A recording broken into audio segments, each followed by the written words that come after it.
Donc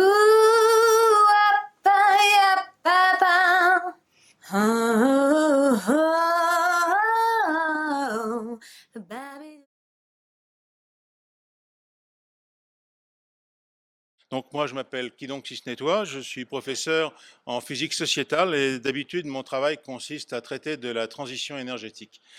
Les amis du Réel Festival m'ont fait cette amitié de me demander d'introduire cette conférence, ce qui me délasse énormément de mes travaux habituels et qui va me permettre de vous poser la question, avez-vous eu raison de venir cet après-midi? La question reste ouverte jusqu'à la fin. Alors, vous pouvez vous demander, évidemment, d'abord, je vois une nuance d'inquiétude dans vos yeux. Dans documentarification, il y a tarification, donc ça, c'est fait. Hein, vous n'avez pas de, il n'y a pas de chapeau qui va passer, rien. Tout, voilà. Déjà, non. Vous voyez ça. Voilà. Ensuite, vous pouvez vous demander à quel titre. Moi, qui suis d'habitude qui fait de la physique, je me lance aujourd'hui dans le développement solidaire. Alors là-dessus, j'ai une réponse toute trouvée, c'est que transition énergétique et développement solidaire sont deux facettes de la même chose. C'est un peu comme Juliette et Roméo, c'est indissociable. D'ailleurs, sur la photo là, vous voyez à gauche la transition et à droite le développement. Hein. Le développement qui est un peu plus grand que la transition, évidemment, mais ça c'est... Voilà. Alors pourquoi est-ce indissociable? Eh bien parce que les deux font appel à des énergies citoyennes. Pour des raisons évidemment. Alors nous allons commencer par vérifier que vous disposez d'énergie citoyenne. Donc à l'entrée, on a dû vous distribuer des ballons. C'est bien le cas. Je vais demander à Anne de m'aider à distribuer les moulins. Voilà. Donc nous allons...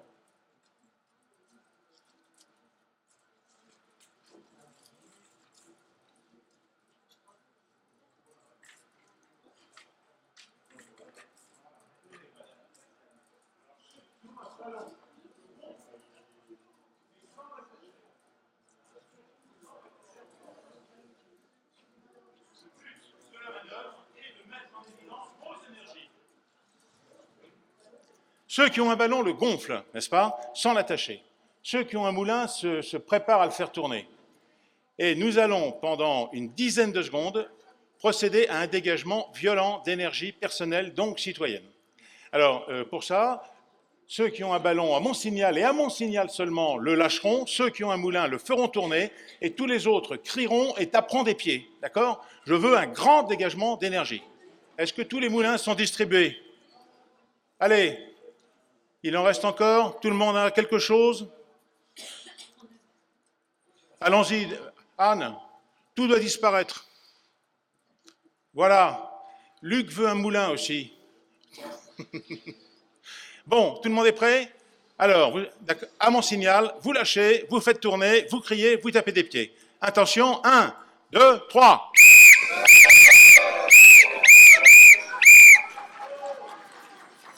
C'est pas mal, c'est pas mal. J'ai vu plus, mais c'est pas mal quand même. Donc vous disposez d'énergie, c'est ça qu'il faut comprendre, d'accord? Parce que d'habitude, on vous met dans un rôle d'acteur passif, si je puis dire. Non, vous avez des énergies. Et aussi bien la transition énergétique que le développement solidaire ont besoin de ces énergies. Voilà. Et c'est en cela qu'il y a un lien entre les deux. Deuxième lien, extrêmement fort, c'est le fait que les deux concernent le peuple, les peuples. Alors, j'ai hésité avant d'utiliser ce mot de peuple qui aujourd'hui est devenu quasiment vulgaire. Enfin, voilà, quand on dit un film populaire, bon. Alors, je me suis posé la question, comment peut-on définir exactement le peuple? Alors, dans un premier temps, j'ai pensé à une définition évidente, c'est les pauvres. Mais c'est quand même très réducteur, et puis on ne le souhaite à personne. Donc, ensuite, j'ai pensé les gens. Mais les gens, c'est très vague. Alors, je vous propose comme définition, le peuple, c'est les gens moins les people. Alors, j'ai rien contre les people, hein, attention. Je vais chez le coiffeur aussi, je suis parfaitement au courant des divorces, des accouchements, tout. Pas... Simplement, eux se moquent souvent, aussi bien de la transition énergétique que du développement solidaire, n'est-ce pas? La dernière fois que Madonna a vu passer une facture de gaz, elle avait 16 ans, ce qui ne nous rajeunit pas. Voilà. Alors, pour vérifier si la définition fonctionne, je voudrais savoir si parmi vous, il y a des gens qui ont déjà vendu des photos d'accouchement ou de divorce à Closer ou à Paris Match. Personne? eh bien, vous êtes bien un public populaire. Je vous en félicite, je vous en remercie.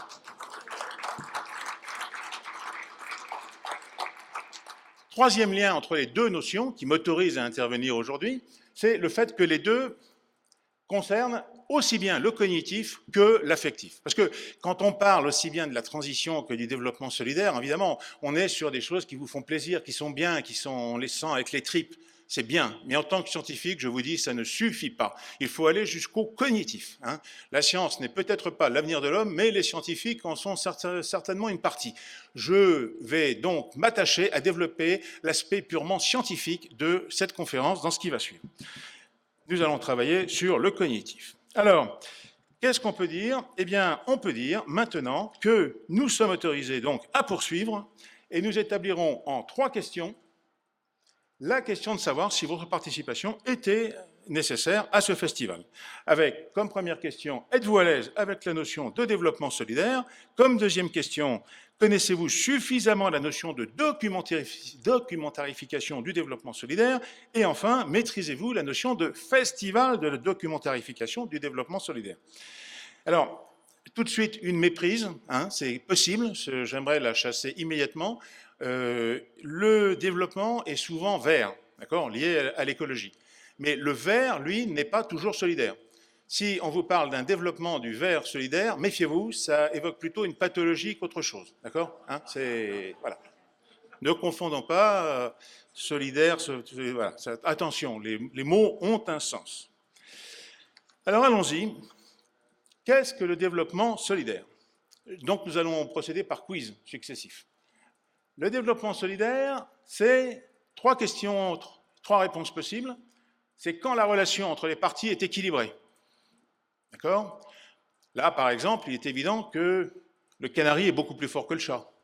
Hein, par exemple.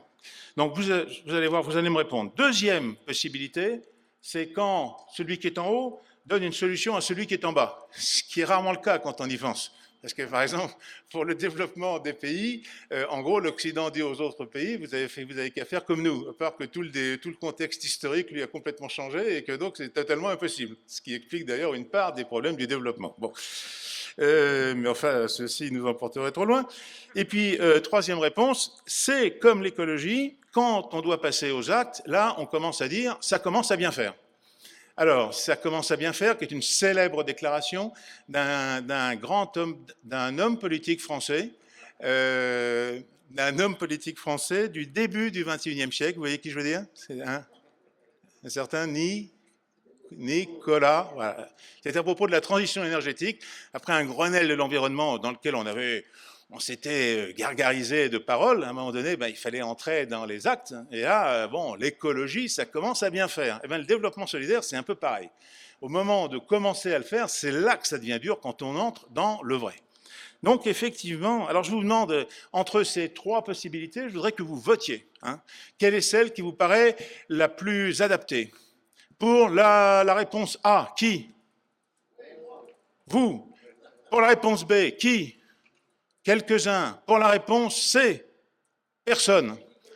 Nicolas, oui.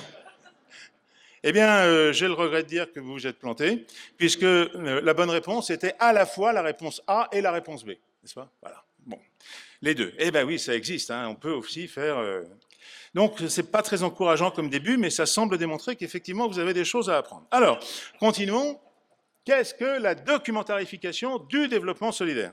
Alors, je vais vous proposer 3 questions sur les principales différences entre les films documentaires et les films pas documentaires. Première différence sur le fond. Sur le fond. Un film pas documentaire peut parfois être documentaire, alors qu'un film documentaire n'est jamais pas documentaire. Bon, je vous donne un exemple. Par exemple, un film documentaire, un film pas documentaire. Je prends par exemple Ciao Pantin, qui était un film fantastique sur le 2e choc pétrolier. D'accord? Hein, c'est comporter des éléments de documentarification sur le 2e choc pétrolier. Alors qu'il est très rare qu'un film documentaire donne dans un aspect pas documentaire. Si dans un film documentaire, le héros embrasse l'héroïne, tire une rafale de coups de feu et s'envole en hélicoptère, par exemple, vous n'êtes peut-être pas dans la bonne salle de cinéma. Regardez bien s'il y a quelque chose qui semble ne pas marcher. C'est rarement ça qu'on voit dans un film documentaire. Alors, attention aussi, il peut y avoir des faux amis. Hein. Par exemple, La famille Bélier, qui est un film pas documentaire, et n'est donc pas non plus un documentaire sur l'introduction du mérinos à Rambouillet dans la deuxième moitié du XVIIe siècle. Hein. C'est pas... Il faut faire très attention. Alors, je vous demande de voter entre la réponse A, c'est bien vrai, ou la réponse B, je ne comprends pas la question. Alors, pour la réponse A, quelques-uns, quelques courageux, bravo. Pour la réponse B, bravo. À vrai dire, là-dessus, je ne peux pas vous départager, je n'ai pas encore décidé quelle était la bonne réponse. Mais en tout cas, vous avez eu raison de répondre. Voilà. Alors, deuxième différence qu'on peut envisager entre un film documentaire et pas documentaire, c'est le marketing. Le marketing, un film pas documentaire, fait souvent sa pub sur son gros budget, alors qu'un film documentaire a un budget si petit qu'il ne peut même pas faire sa pub. Et pour faire toujours la différence, hein, pour vous aider à... Voilà, ça s'appelle le discernement, ça se travaille. Alors, deux réponses possibles. Oui, mais c'est injuste. Deux, oui, mais c'est normal. Alors, oui, mais c'est injuste. Pour qui?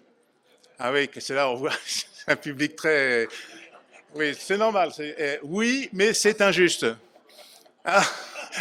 Merci, merci. Voilà, c'est injuste. Bon, là aussi, je ne suis pas très sûr de la réponse, à vrai dire. J'ai envie assez de voter A, mais c'est tellement courant que je me dis que le B n'est pas non plus à écarter. Enfin, voilà. Alors, troisième item sur lequel je vais vous demander votre avis, c'est les acteurs. Le budget d'un film pas documentaire paye des acteurs connus, alors que celui d'un documentaire ne paye pas des acteurs inconnus. Voilà. Alors, première réponse, oui, mais. Deuxième réponse possible, non, parce que. Alors, allons-y. Pour la A,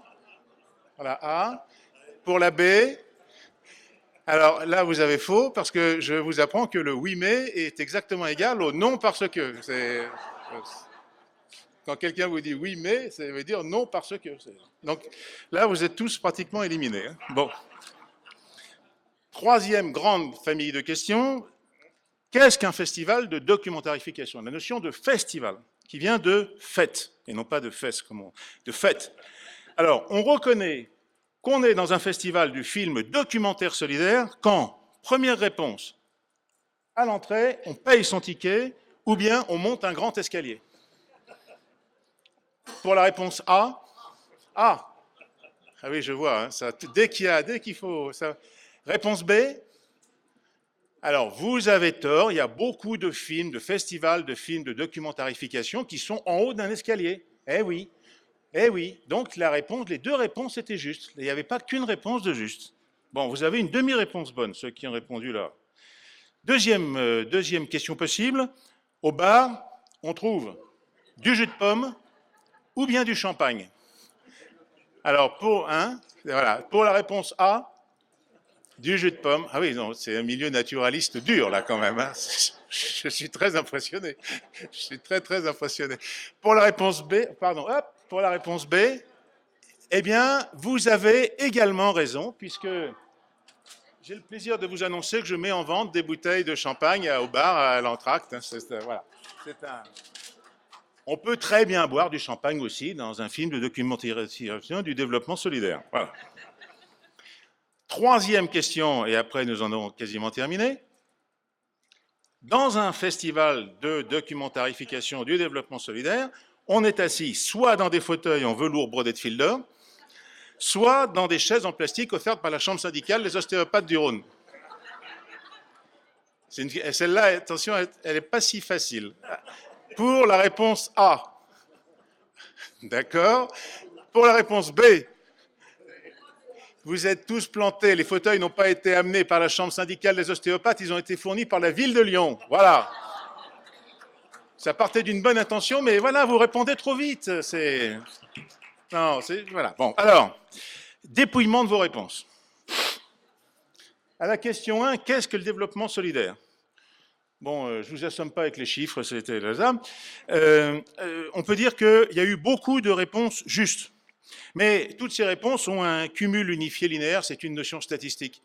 ont un Q donc qui est plus bas que le commode. Le commode, c'est le coefficient d'orientation minimale hautement différencié.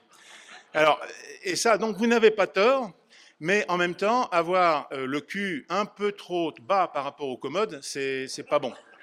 Généralement, on considère que le Q doit être un peu au-dessus du commode, sinon exactement sur le commode. Enfin bon. Voilà. Question numéro 2. Qu'est-ce que la documentarification? Même chose, je ne vous assomme pas avec les chiffres. Alors là, vous avez eu des réponses justes, mais le rapport Q sur commode reste assez déséquilibré quand même. Et puis vous avez autre chose, qui est que le potentiel de traitement est plus haut que le cumul unifié liquide. On dit que le PT est plus haut que le Q. Et ça, c'est pas bon non plus. L'idéal, c'est quand le PT n'est pas plus haut que le Q. C'est quand le Q est plutôt en dessous du PT. Voilà, c'est un... Bon. Et puis, question numéro 3. À la question « Qu'est-ce qu'un festival ?» Les réponses « C'est surtout que le Q reste trop bas. » Et donc, vous manquez encore de cumul unifié, vous manquez de Q dans vos réponses. Vous n'avez pas de Q, et ça, c'est très dommage. Ça nuit beaucoup à vos réponses. Alors, au total, qu'est-ce qu'on peut dire? Et j'en conclurai sur cet aspect-là. Au total, eh bien, malgré une bonne approche du sujet, des indicateurs de réponse quand même alarmants. C'est-à-dire que dans vos réponses, il y a des éléments positifs. On voit que vous n'êtes pas loin de la vérité, d'accord? Mais ça manque encore un peu de travail. Ça manque Donc, je pense que là, il y a une pratique à acquérir. Peut-être devez-vous plus participer à plus de festivals de documentarification du cinéma, de festivals solidaires. Voilà. C'est sans doute ça. Deuxième aspect, là, j'ai senti beaucoup d'énergie. Beaucoup d'énergie et beaucoup de bonne volonté. Ça, c'est très, très encourageant. Cognitivement, on voit que vous avez envie, que vous avez une grosse envie de progresser, et ça reste le plus important. On a beau dire, ça, c'est...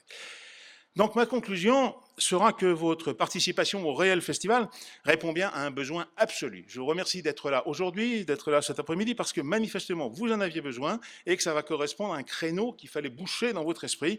Donc, c'est un besoin absolu de renforcer votre pratique du festival de films de documentarification du développement solidaire. Voilà, le FFDDS. Voilà, eh bien, écoutez, on va se quitter là-dessus. C'était donc une démonstration que je fais, une démonstration de... Eh bien, je vous rappelle que mes prix sont modérés et que j'étudie toutes les propositions. Bon film et merci aux amis du Réel Festival.